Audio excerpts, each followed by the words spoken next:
Welcome to Sanctuary. I am Minister Charlie Reep, and it looks like, yay, our PowerPoint presentation just came on, so no more technical difficulties. Thank you for joining us. We're sorry we're a little late. We just had a little bit of techie stuff, but we're now ready to start Sunday school. So this one is kind of a niche topic, and it's one that was inspired by my chronological Bible reading. So I'm reading through the Bible chronologically, so like when it was written. I just got through Genesis, and there are a lot of mentions in here about wives, concubines, and prostitutes, and I'm just like, what? First of all, what's the difference between all of them? Obviously, the prostitutes one I know is different from a wife, but still. These were very common roles for women in, and I say biblical times, I mean like Old Testament times. Like this stuff changes as far as roles for women from, like Genesis all the way through the New Testament. So we are only going to focus on the Old Testament for right now. But I also wanted to just bring up some context, because when we read the Bible, we often don't have the context of, gee, what was it like for people back then to, like, what was their everyday life like? And especially for women, it was like they had some pretty limited options. So, these days it's common for women to have like careers outside the home and also outside of sex work. But back then there were pretty much like these three were the major ones. There were some, like, as you go through the Old Testament, who were judges or who were prophets, but these were pretty much the most common. And so I wanted to spend our Sunday school lesson like going over the different roles for women. So let's go to next slide. So I want to give off some disclaimers first. If it'll change, we shall see. But this Sunday school lesson is literally just a brief overview. It is not a deep dive. I'm sure that Apostle Leanne Marino, if we were ever interested in doing a deep dive, we could add a seminary course on this, perhaps. Excellent. So we could add a seminary course on this if anyone is interested. But we also have additional resources that I'm going to bring up towards the end of the presentation.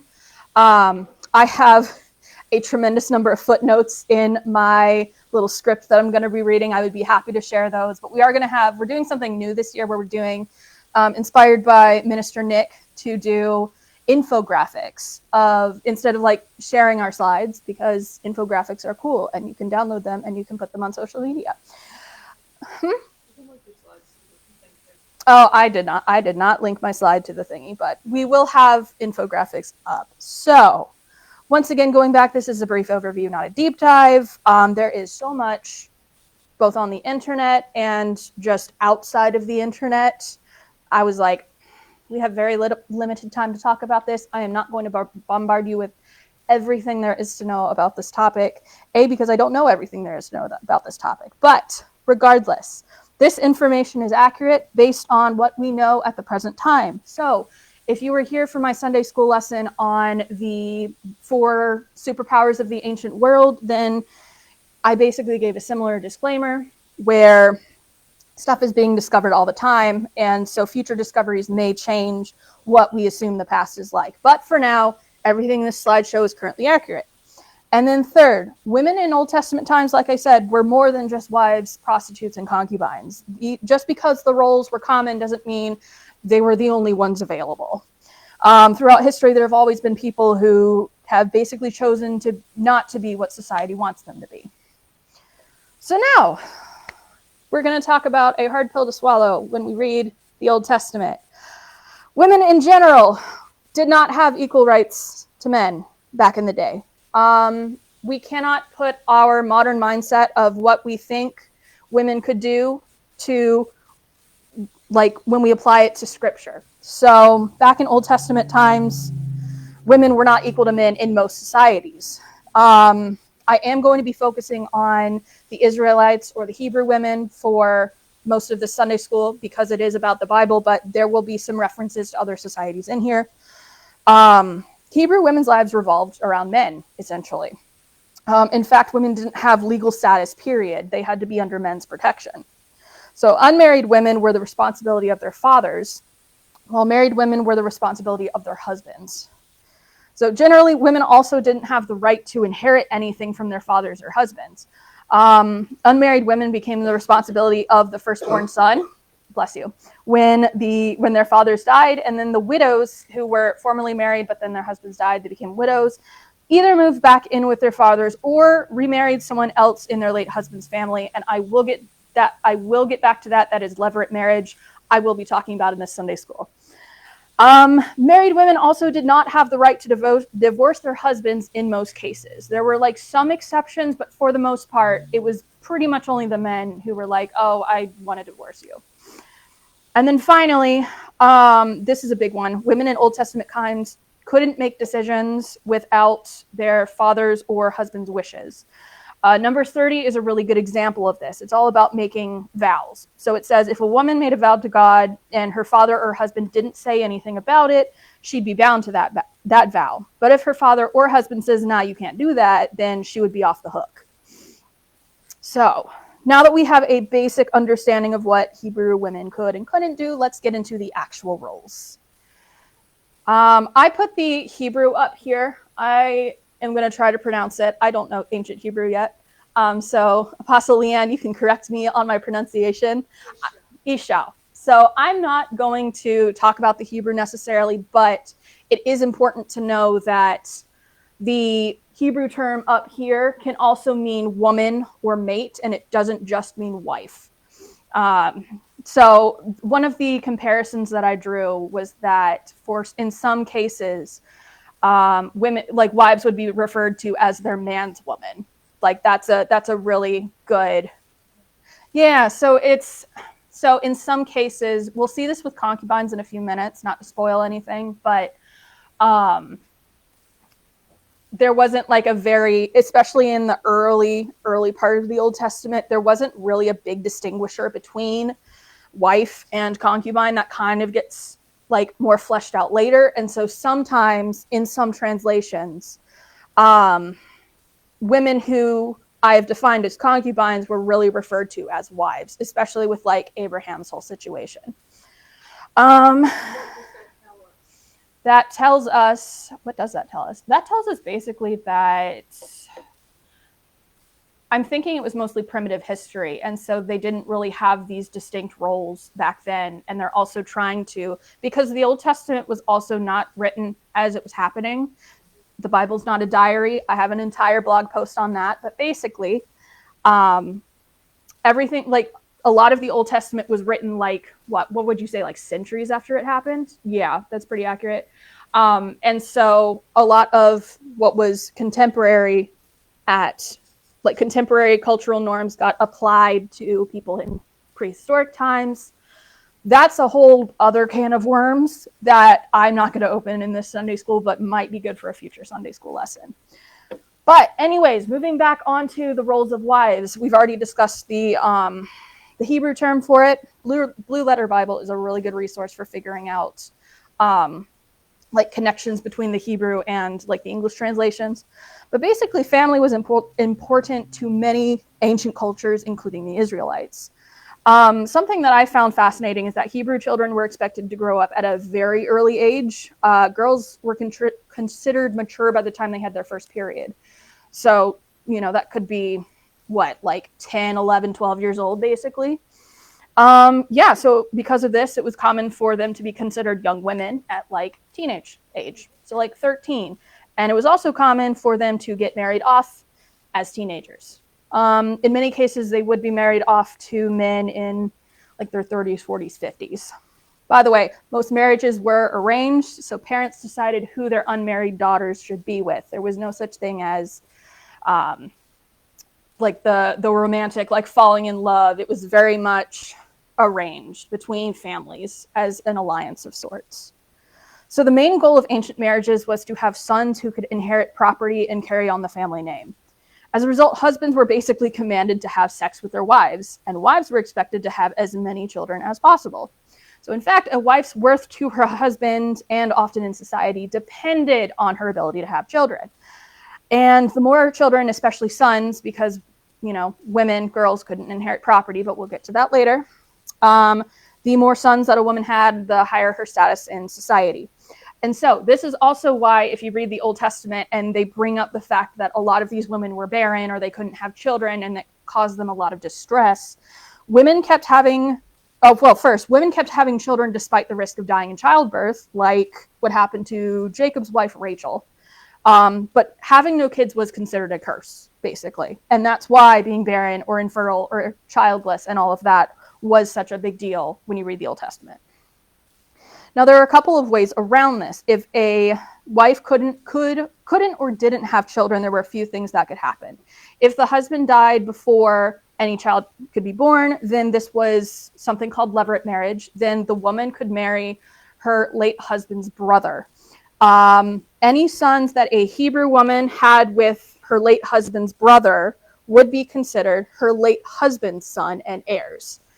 So essentially, the brother would not get to pass down his inheritance or family name or anything like that. He wouldn't essentially have his own family. So that was what's called levirate marriage. And it was very popular in Old Testament times. And I think even through the New Testament, possibly Anna shaking her head. So. The woman at the well. Oh, and this thing, the woman at the well. Oh, the woman at the well with 5 husbands would have been. The one at the resurrection. The one at the resurrection. They came with the story of the woman who had like 7 husbands and who was she married to at the yeah. Okay, so yeah, even in Old Testament times, even when they still do it. Oh, it's not very common. Okay, in some parts of the world they still do it. Among the Samaritan population. Okay, among the Samaritan, which is yeah, but that's also a good category for another Sunday school lesson. But anyway, moving on. So. Now, that was if the woman's husband was dead. The other 3 solutions are the husband is still alive. So what could happen? The first thing he could do, he could divorce her. So Hebrew men were allowed to divorce their wives for pretty much any reason. Doing so would give their exes the freedom to remarry. So interestingly, some sources say that the story of Sarah pressuring Abraham to send Hagar and Ishmael away was a story of divorce. And that would have taken place Genesis 21, 8 through 14. So yeah, I found that fascinating. I was like, that was in Encyclopedia of the Bible, our new favorite resource. Then we had, so that was divorce. The second one was adoption. So the husband could adopt a male relative or slave to basically be the son and carry on the family name. This is what I found very fascinating because I'm an archaeology nerd. And I'm just like, oh my God, ancient discoveries, all that stuff. But basically, there was an ancient city called Nuzi in modern day Iraq that was discovered. I forget how long ago it was discovered. It was several decades ago, though. But basically, artifacts found from those digs mention that childless couples could adopt sons.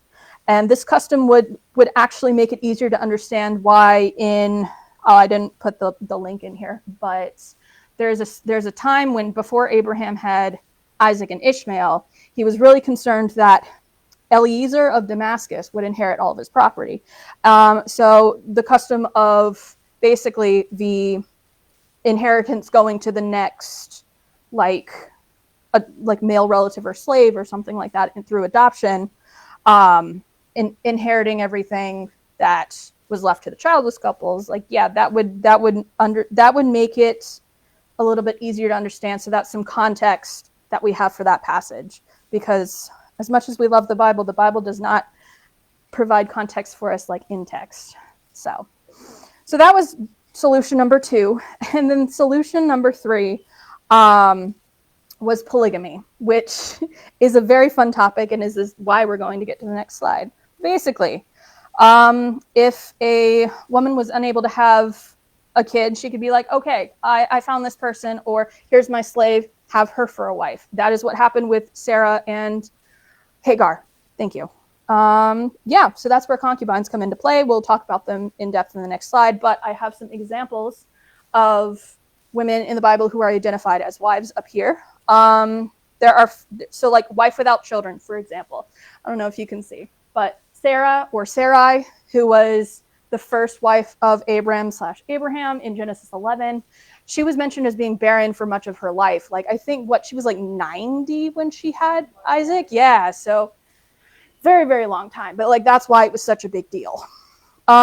We have an example of a woman being considered a prize. So, did I put it in Joshua 15? Aksa, the daughter of Caleb, basically, so Caleb basically was like, all right, I have my unmarried daughter here.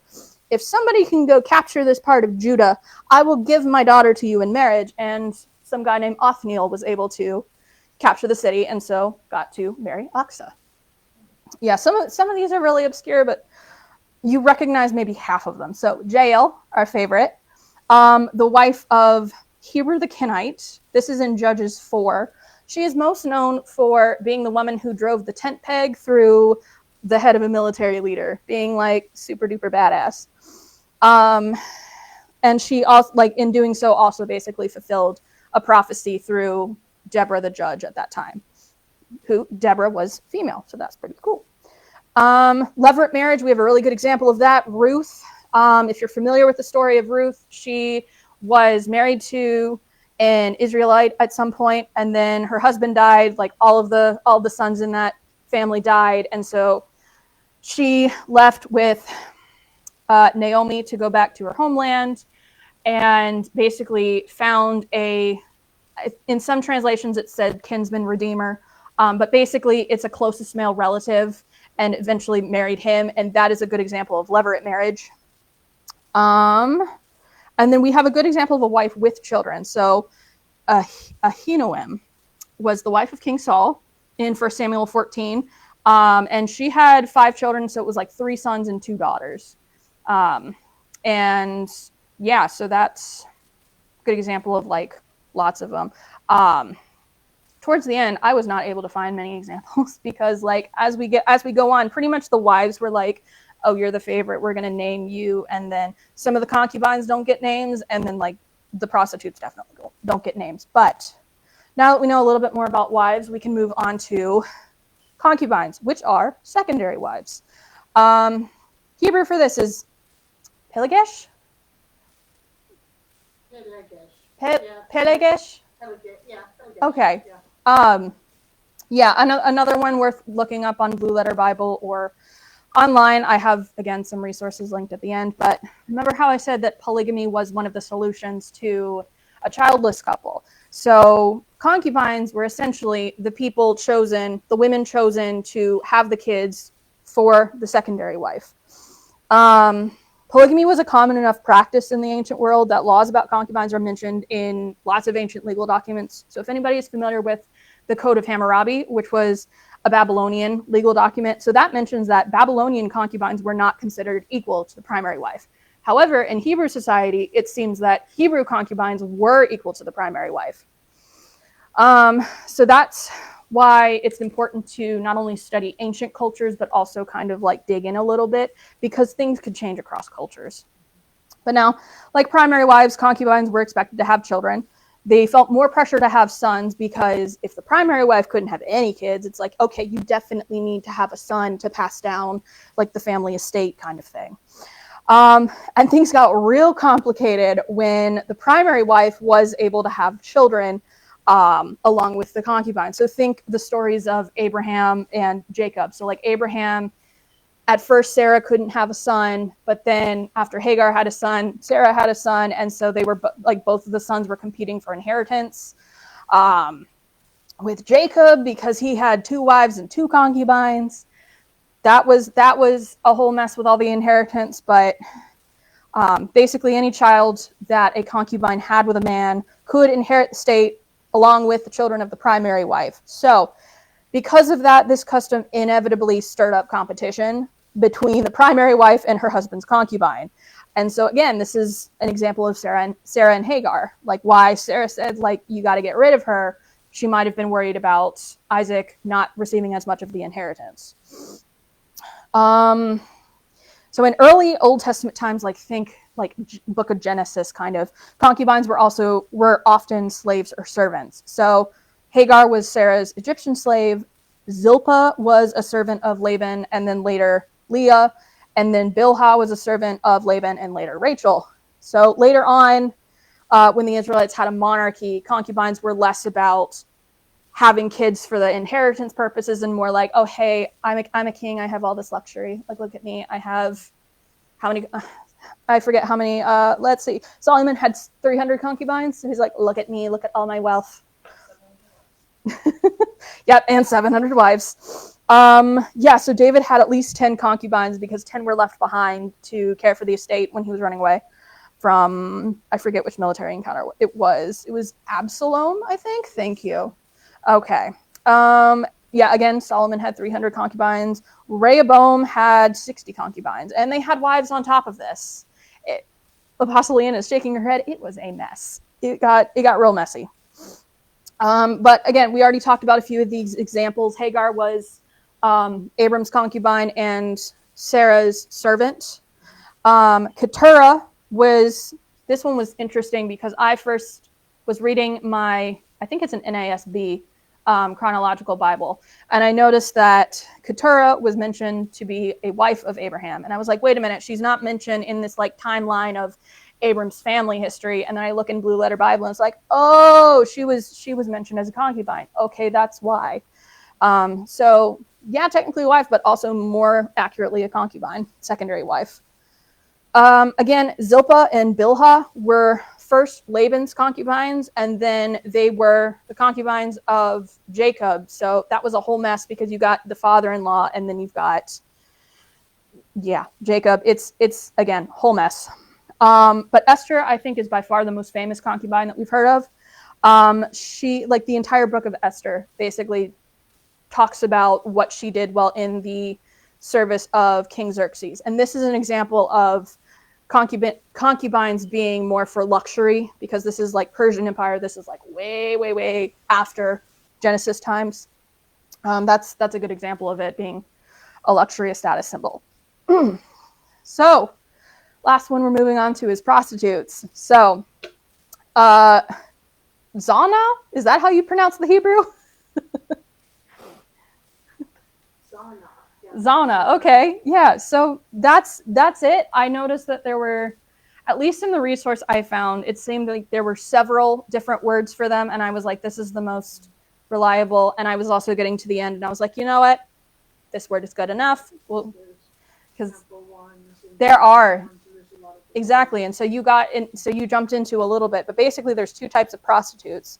But first, I'm going to explain that prostitutes in general were outlawed in Israel, but it seems that they were practiced anyway, and they were, and say what now? They were there. They God said no, and Israelites are like, nah, we'll do what we want.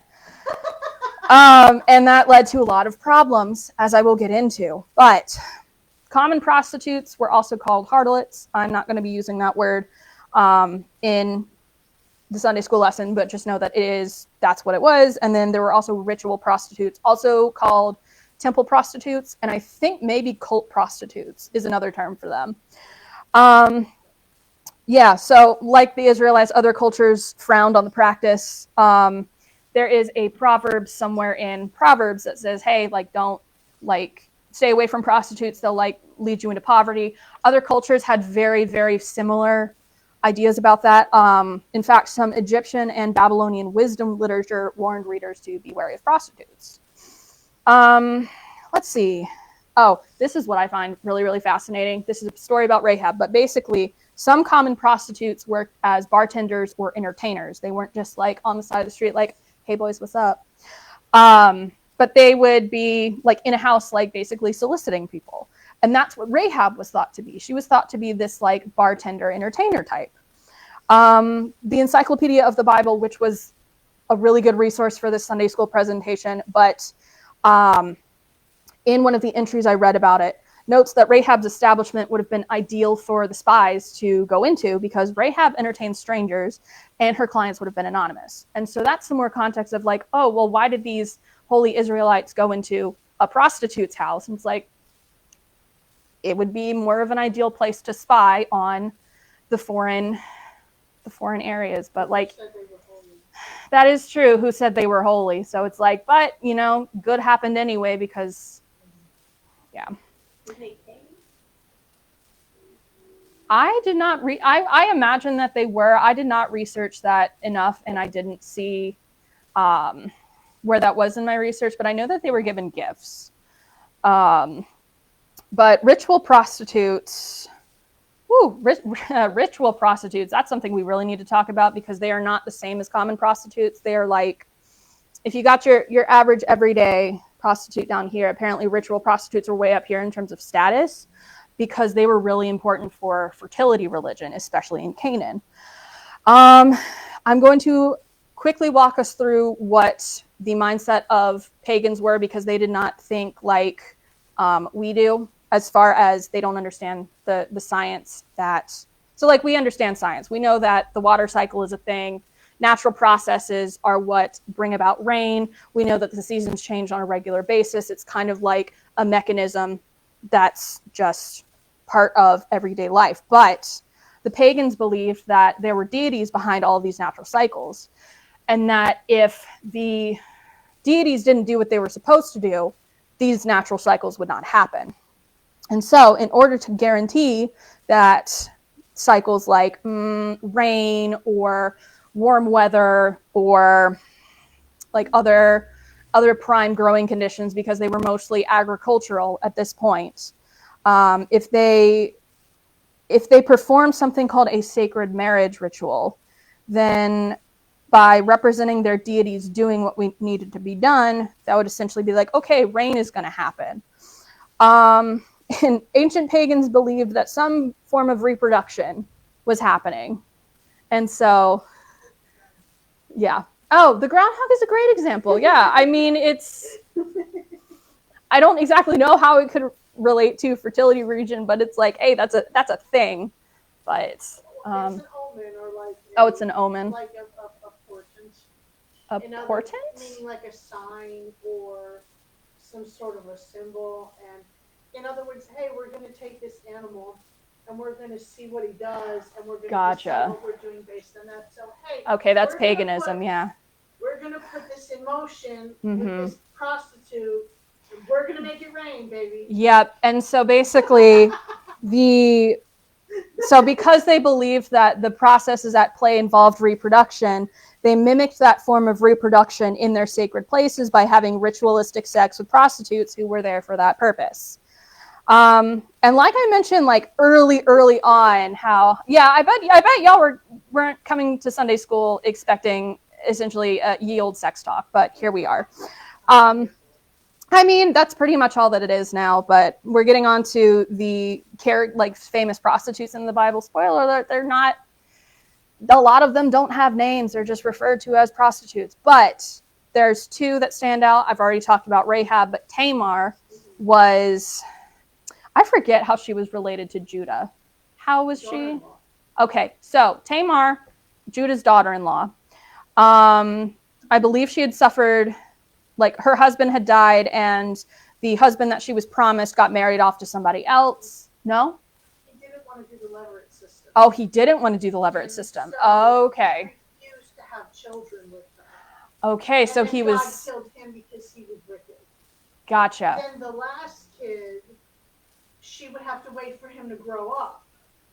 Gotcha. So she kept getting passed on, and she's like, what gives? In the correct age, Mm-hmm. he didn't do it because he was afraid that the kid would die.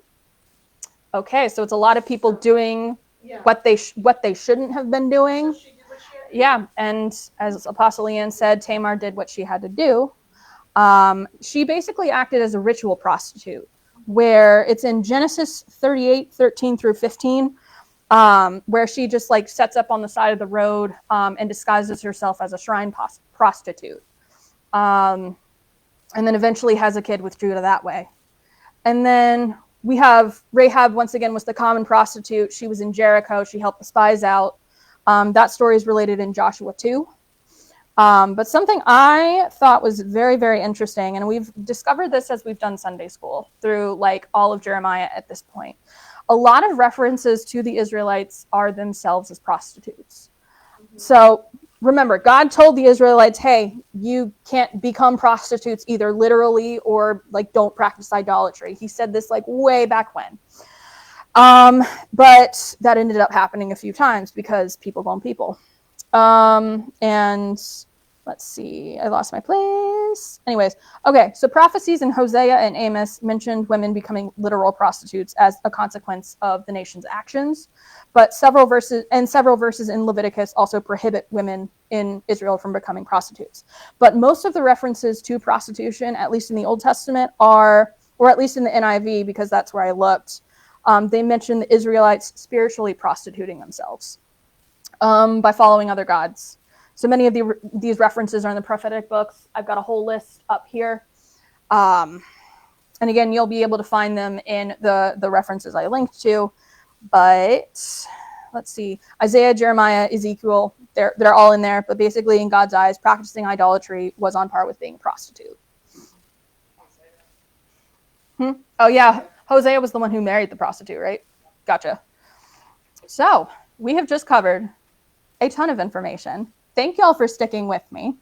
Now that you know a little bit more about wives, concubines, and prostitutes, you'll probably be able to go through Genesis being like, oh, okay, I understand this a little bit better.